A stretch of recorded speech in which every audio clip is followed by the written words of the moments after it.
السلام علیکم ناظرین، میں ہوں محمد اکرم چندریگر اور آج کی پیاری سی حدیث مبارکہ کے ساتھ آپ کی خدمت میں حاضر ہوں۔ جناب رسول اللہ صلی اللہ تعالی علیہ وسلم ایک دن ممبر پر تشریف فرما تھے اور ممبر سے ٹیک لگائے بیٹھے تھے۔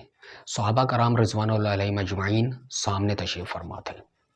نبی پاک صلی اللہ تعالی علیہ وسلم نے ارشاد فرمایا صحابہ کرام سے، جس کا مفہوم ہے کہ کیا میں تمہیں بڑے گناہوں کے بارے میں بتاؤں؟ صحابہ کرام رضوان اللہ علیہ مجمعین نے عرض کیا، یا رسول اللہ صلی اللہ تعالی علیہ وسلم ضرور ارشاد فرمائیں۔ آپ صلی اللہ تعالی علیہ وسلم نے فرمایا شرک کرنا، پھر فرمایا والدین کی نافرمانی کرنا، پھر ٹیک چھوڑ دیا اور سیدھے ہو کر بیٹھے اور ارشاد فرمایا جھوٹ بولنا، جھوٹ بولنا، جھوٹ بولنا۔ یہ لفظ نبی پاک صلی اللہ تعالی علیہ وسلم نے 7 بار دہرایا۔ ناظرین، اتنا بڑا گناہ ہے جھوٹ بولنا کہ جس کو 7 بار دہرانے کی ضرورت پیش آئی۔ ناظرین، کوشش کیجیے گا اپنی زندگی میں سچ بولنے کی عادت ڈالیں۔